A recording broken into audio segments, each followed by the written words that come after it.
नमस्कार दर्शक, देख रहे हैं आप। मैं हूं अमित कुमार। झारखंड में विधानसभा चुनाव का बिगुल बजने से पहले झारखंड के नेताओं का बिगड़ा बोल सामने आ रहा है। जी हां, अगर कह ले तो हेमंता विश्व शर्मा जो भाजपा में चुनाव सह प्रभारी हैं झारखंड के, वो लगातार बांग्लादेशी घुसपैठ का मुद्दा उठाते नजर आ रहे हैं। और इस बार तो हद हो गई कि जब वो बांग्लादेशी को हेमंत सोरेन का दामाद बताते नजर आ रहे हैं। तो ऐसे में अब कांग्रेस भला चुप कैसे रहती। कांग्रेस के कद्दावर नेता भी अब कहते नजर आ रहे हैं कि ये जो भाजपा है 18 साल से हरिया दारू पीकर सोई थी क्या, जो 5 सालों में ये घुसपैठिया खोजने निकले हैं।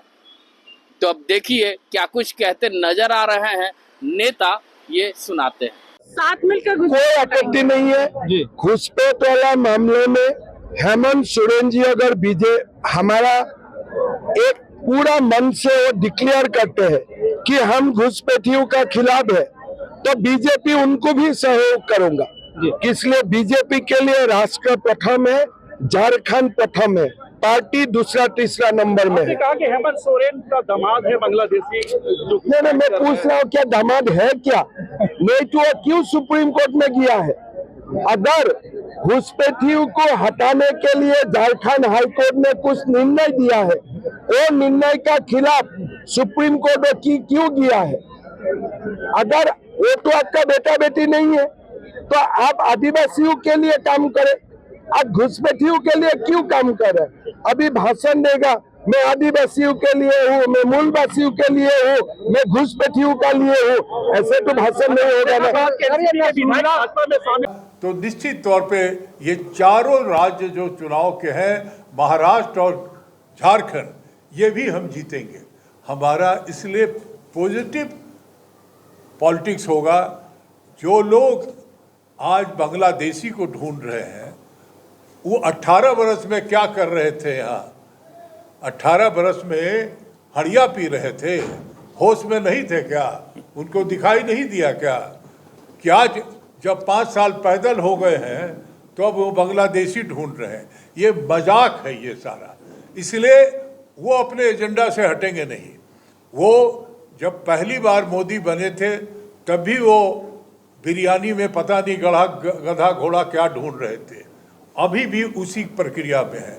हम उससे अलग हट करके एक पूर्ण विकसित हमारा झारखंड बने, उस योजना के तहत आगे। उन्हें पता ही होगा कि बांग्लादेशी घुसपैठ रोहिंग्या को घुसाने के लिए उन्होंने क्या किया होगा, कितनी मदद की होगी। भाई मेरा ये कहना है कि भारत भूमि भारतीयों का है और भारत भूमि पर दूसरे देश के लोग आकर के यहाँ बसेंगे तो स्वाभाविक रूप से भारत में रहने वाले के हक को छीनने का काम करेंगे। आज हो क्या रहा है? आज डेमोग्राफी संथाल प्रोग्राम में कैसे बदल रहा है? क्योंकि बांग्लादेशी घुसपैठिए वहाँ आ रहे हैं और वहाँ लैंड जिहाद कर रहे हैं, लव जिहाद कर रहे हैं, तरह तरह के जिहाद कर रहे हैं। क्योंकि उनके धर्म के अंदर ही जिहाद की व्यवस्था है। चाहे कोई तरह का जिहाद करो, भाई कीजिए ना। अब पाकिस्तान में कीजिए, ईरान में कीजिए, इराक में कीजिए, हिंदुस्तान में क्यों? तो बात ऐसा है कि ये कांग्रेसी लोग गजवा ए हिंद का जो उनका सपना है उसको पुख्ता करने में सहायक सिद्ध हो रहे हैं। तो सर ये कहा है कि 18 वर्ष तक जो आप लोग हड़िया पीने वाले कौन लोग हैं, वो तो वही लोग जानते होंगे ना। भाई मान लीजिए हमारा झारखंड के लोग हड़िया पीते हैं, इसका मतलब क्या हो गया? भाई उनके लोग क्या? भाई उनके लोग, क्योंकि सोनिया गांधी इटली के रहने वाले ना, विदेशी शराब पीती होंगी।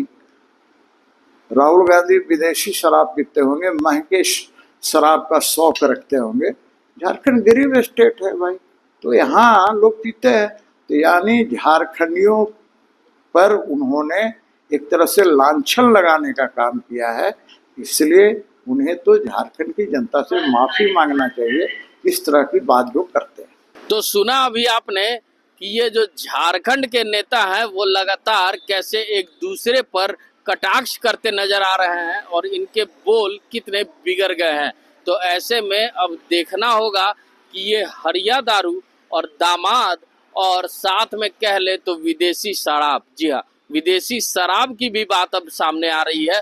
और इन तीनों का इसमें क्या कनेक्शन है, जनहित के मुद्दे इसमें से कहाँ हैं, वो देख रहे हैं, आप भी समझ रहे हैं। तो अब देखने वाली बात होगी कि विधानसभा चुनाव में अब ये दारू, दामाद या फिर शराब कैसे ये तीनों जनता को रिझाने का काम करती है और जनता क्या कुछ कितना समझ पाती है और किस हद तक जाकर इनको वोट करती है, वो देखने वाली बात होगी। ऐसे ही तमाम खबरों के साथ जुड़े रहने के लिए हमारे चैनल को लाइक एंड सब्सक्राइब जरूर करें। अमित कुमार, दर्श न्यूज, रांची।